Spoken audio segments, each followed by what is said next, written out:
Bir çocuk düştü.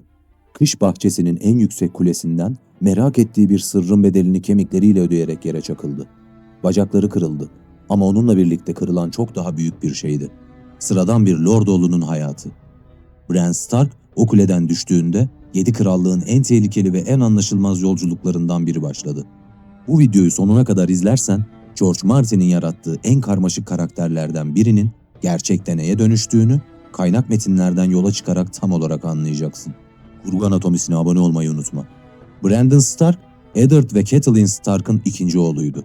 Adını Deli Kral Aerys'in emriyle öldürülen amcası Brandon'dan almıştı. Ama bu isim aynı zamanda Stark hanedanının en eski hafızasına, efsanevi inşacı Brandon'a uzanıyordu. Kış yarını inşa eden, hatta rivayete göre suru diken adam. Martin'in bu isim seçimi rastgele değildi. Bran, daha adıyla bile bir inşacının, bir kurucunun mirasını taşıyordu. Stark tarihinde pek çok Brandon gelip geçmişti. Ama hiçbiri bu küçük çocuğun omuzlarına yüklenecek kadar ağır bir mirası taşımamıştı. Kitaplarda Bran, 7 yaşında bir çocuk olarak karşımıza çıktı. Tırmanmayı seven, şövalye olmayı hayal eden, babası gibi onurlu bir lord olmak isteyen biri olan. Kış yarının surlarına tırmandı, çatılardan çatılara atladı. Annesi Catelyn'in tüm uyarılarını duymazdan geldi. Martin bu detayları boşuna vermedi. Bran'in tırmanma tutkusu yalnızca bir çocukluk merakı değildi. Yükselme arzusunun, dünyayı yukarıdan görme ihtiyacının fiziksel bir yansımasıydı. Kış yarının damlarından bakınca her şeyi görebiliyordu. Avluyu, ahırları, bahçeyi, uzaktaki kış köylerini. Bu bakış açısı ona haz veriyordu. Ve ironik bir biçimde onu en yükseğe çıkaran o son tırmanış aynı zamanda onu sonsuza dek yere çaktı. Kırık Kule'de gördüğü sahne, küçük Bran'in kavrayabileceğinin çok ötesindeydi. Jaime ve Cersei Lannister'ı birlikte yakaladığında ne gördüğünü tam anlamıyla bile anlayamadı. Ama Jaime anladı. Tanrılar cömert davranıyor, çocuk bir şeyi anlamamalı deyip onu itti. Bu düşüş, Game of Thrones'un tüm olaylar zincirini başlatan kırılma noktasıydı. Catelyn'in Tyrion'u esir alması, Stark-Lannister çatışması, Ned'in idamı. Hepsinin ilk kıvılcımı o pencereden aşağı düşen çocuktu. Ancak Bran'in hikayesi açısından düşüşün asıl önemi başka bir yerdeydi. Martin, Bran'i fiziksel olarak kırdığında aslında onu sıradan bir yaşamın tüm olanaklarından koparıyordu. Şövalye olamayacaktı, savaşamayacaktı. Lordlar arasında at süremeyecek, turnuvalara katılamayacaktı. Bir Stark oğlu için mümkün olan her şey o düşüşle birlikte sona erdi. Ama Martin aynı anda bir kapı da açtı.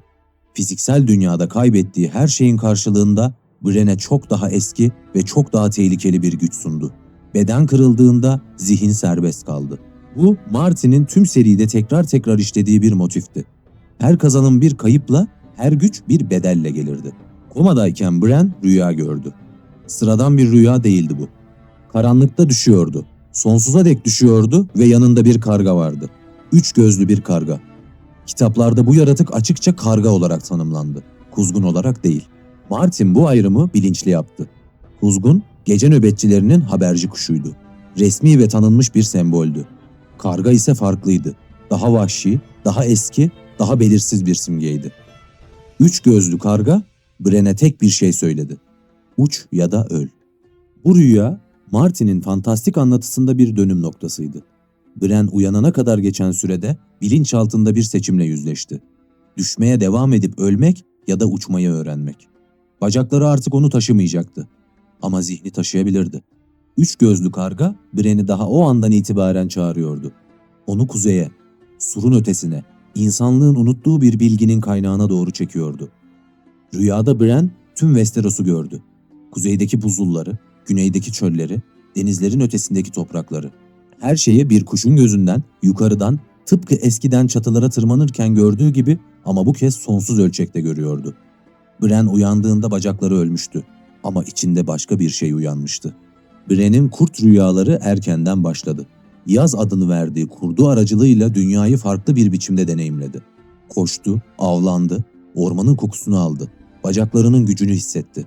Kendi bedeninde yapamadığı her şeyi kurdun bedeni aracılığıyla yaşadı. Martin bu süreci büyüleyici bir detayla anlattı. Bran, Varg olarak uyanıyordu. Gece uyuduğunda yazın gözlerinden bakıyor, Tanrı bahçesinde dolaşıyor, ayın altında uluyordu. Ve her uyandığında kendi bedenine dönmek biraz daha zor geliyordu. Varklık, yani bir hayvanın zihnine girip onu kontrol edebilme yeteneği, kuzeyde eski ve tehlikeli bir güç olarak biliniyordu. Stark çocuklarının hepsinde bu yeteneğin izleri vardı. Jon Snow hayaletle bağ kurdu. Arya, Nymeria'yı rüyalarında hissetti. Hatta küçük Rickon'un tüylü bacakla ilişkisi de aynı kaynaktan besleniyordu. Ama Bran farklıydı. O sadece bir warg değildi. Bir yeşil görücü adayıydı. Warg'lar hayvanların gözlerinden bakabilirdi. Yeşil görücüler ise zamanın kendisine bakabilirdi. Bu ikisi arasındaki fark bir meşale ile güneş arasındaki fark kadardı. Bran Stark'ın gücünü ilk fark eden ve ona yön veren kişi Jojen Reed oldu. Jojen, bataklık bölgesinin Lordu Howland Reed'in oğluydu. Howland Reed, Ned Stark'ın en yakın silah arkadaşıydı. Robert'ın isyanı sırasında Sevinç Kulesi'nde Ned'in yanında bulunan tek kişiydi. Bu detay çok önemliydi çünkü Sevinç Kulesi'nde ne olduğu serinin en büyük sırlarından biriydi. Jojen, kız kardeşi Meera ile birlikte kış yarına geldi ve Bran'e yeşil rüyalarını anlattı. Jojen'ın kendisi de yeşil rüyalar gören biriydi. Kendi ölümünü görmüştü ve bu bilgiyi olağanüstü bir sakinlikle taşıyordu. Ölümün ne zaman geleceğini bilmek onu korkutmuyordu. Aksine amacına odaklanmasını sağlamıştı. Jojen, Bran'e üç gözlü karganın ne olduğunu, yeşil görücülüğün ne anlama geldiğini ve neden kuzeye gitmesi gerektiğini açıkladı. Bran için bu bilgi hem bir umut hem de bir mahkumiyetti. Yürüyemezdi ama uçabilirdi. Bedeni onu sınırlıyordu ama zihni sınır tanımıyordu. Jojen bir rehberdi ama aynı zamanda bir uyarıcıydı da. Çünkü yeşil görücülüğün bedeli insanı insan yapan şeylerin yavaş yavaş erimesiydi. Jojen bunu biliyordu. Kendi kaderinin bu yolda sona ereceğini biliyordu. Ve yine de Bran'i götürdü. Theon Greyjoy kış yarını ele geçirdiğinde Bran ve Rickon yeraltı mahzenlerinde saklandı. Kaçış planı Üstad Luwin'in son nefesiyle şekillendi. Osha, küçük Rickon'u alıp ayrılırken Bran, Hodor, Jojen ve Meera kuzeye doğru yola çıktı. Martin bu ayrılığı son derece sade yazdı ama altında büyük bir dramatik ağırlık vardı. İki kardeş birbirlerini bir daha görüp göremeyeceklerini bilmeden ayrıldı. Rickon güneye gitti, bilinmeze.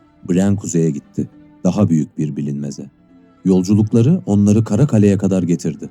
Ama Martin onları surun herhangi bir kalesine değil, en terk edilmiş ve en lanetli olanına yönlendirdi. Gece Kalesi. Burası yüzyıllar önce terk edilmişti ve hakkında karanlık söylentiler dolaşıyordu.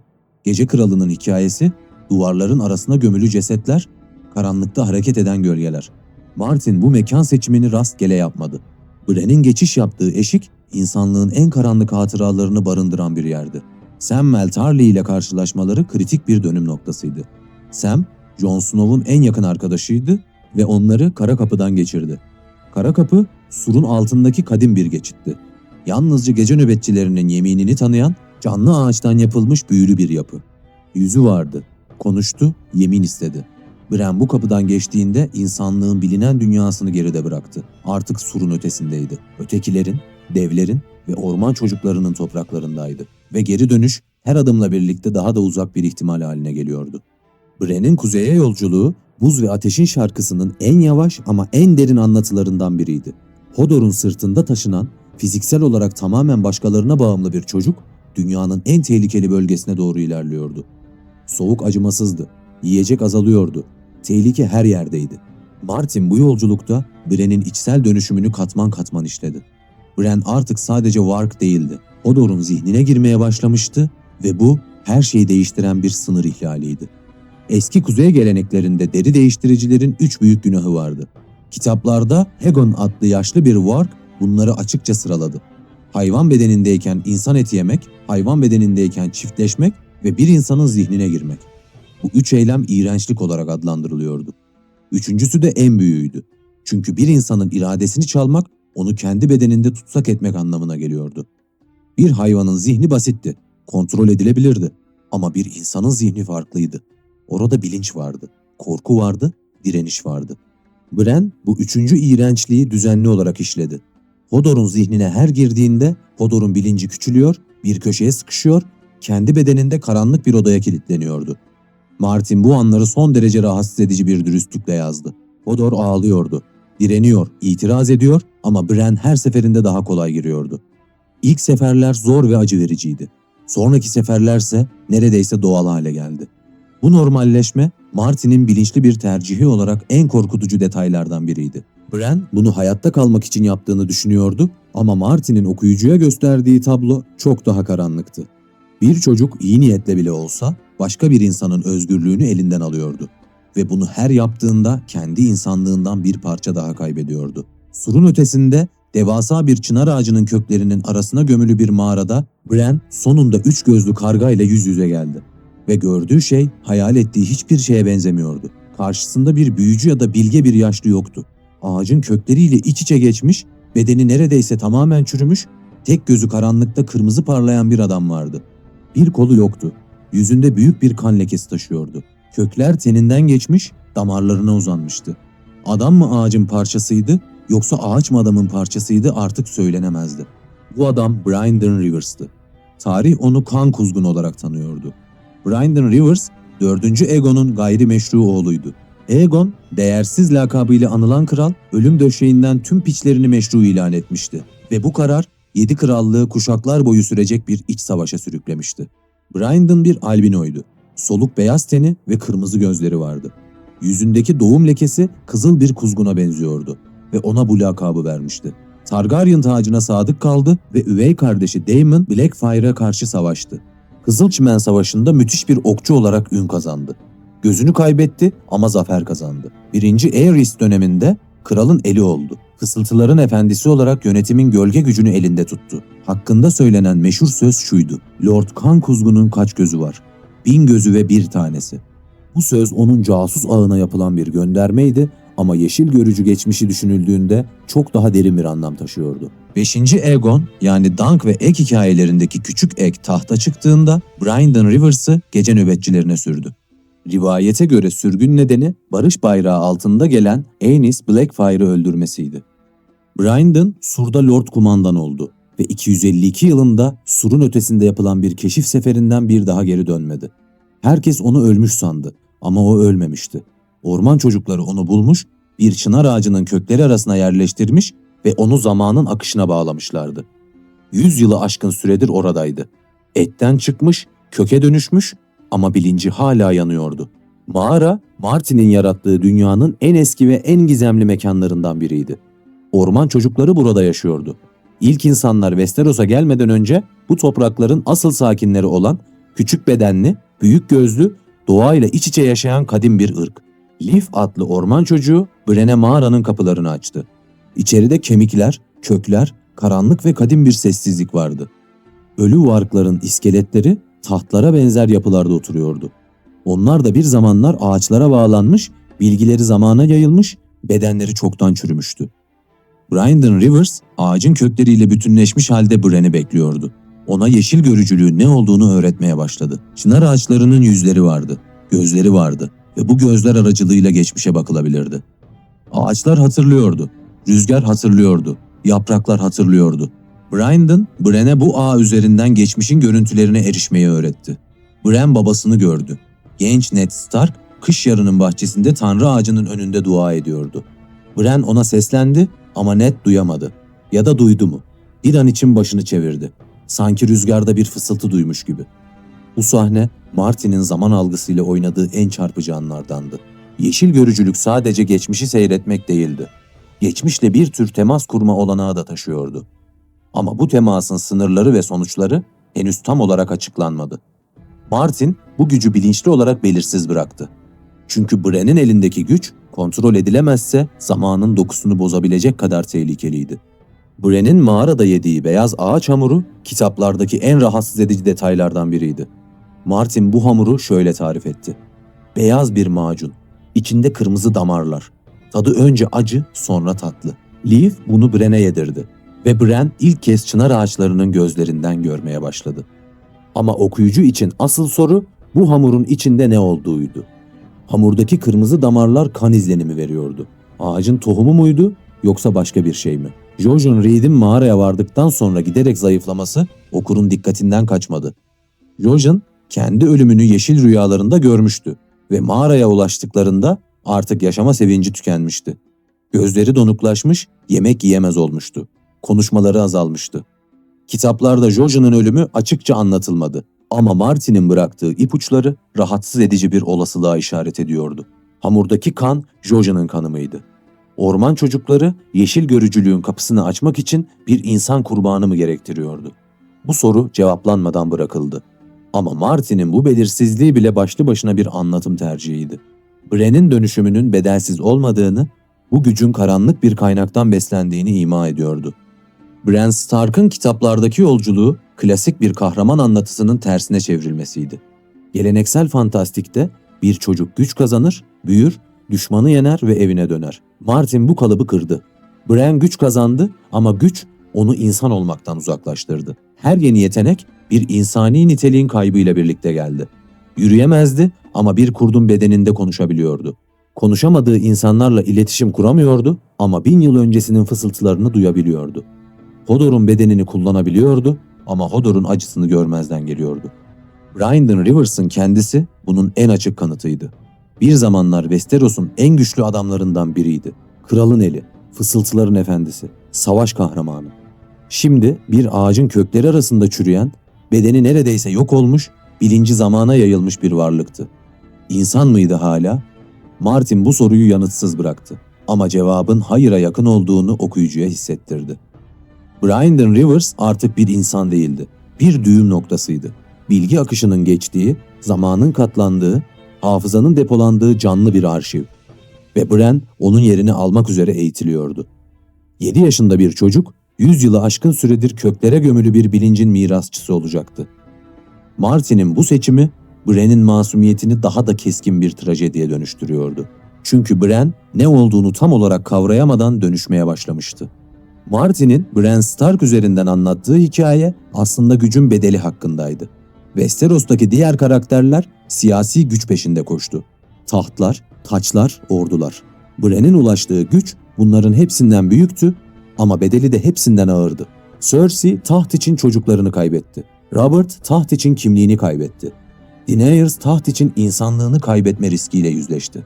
Bran ise tahtla ilgilenmedi. Ama tüm zamanların bilgisine erişme karşılığında bedenini, iradesini ve belki de ruhunu kaybediyordu. Kitaplarda Bran'in son bölümleri giderek daha az insan hissettirdi. Dili değişti, algısı genişledi. Dünyayı bir çocuğun gözlerinden değil, yüzyılların perspektifinden görmeye başladı. Martin bu geçişi ustaca yaptı. Okuyucu Bran'e hala sempati duyuyordu ama aynı zamanda ondan korkuyordu. Çünkü sınırsız bilgi ve sınırsız güç insani empatinin, acının, sevginin ve korkunun yerini aldığında geriye ne kalırdı?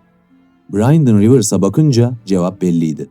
Geriye bir ağacın kökleri arasında asılı duran bir bilinç kalırdı. Canlı ama yaşamayan, bilen ama hissetmeyen bir şey. Buz ve Ateşin şarkısının merkezindeki büyük tehdit ötekilerdi.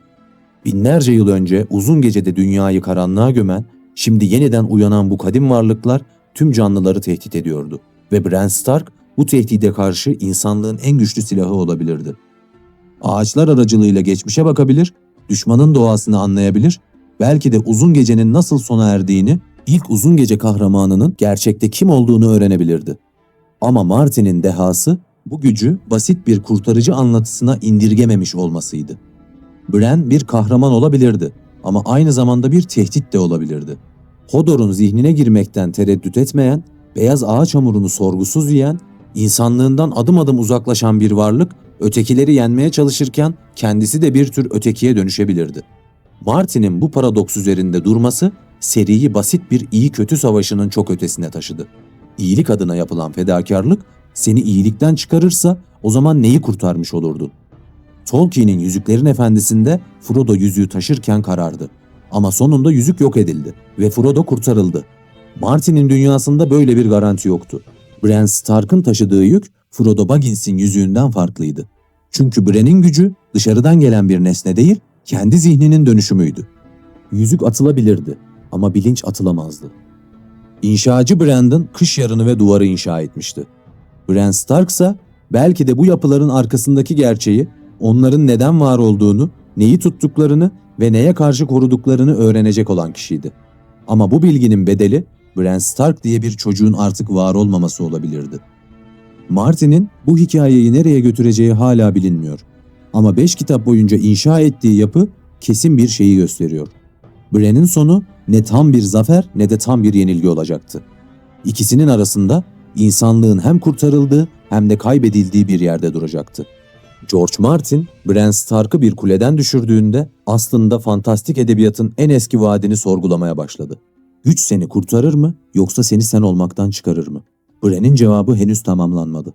Ama elimizdeki 5 kitap boyunca Martin'in çizdiği yol açık ve acımasızdı. Bran Stark düştü ve bir daha asla aynı çocuk olarak kalkamadı. Yürüyemedi ama uçtu. Konuşamadı ama duydu. İnsan kaldı ama insanlığı eridi.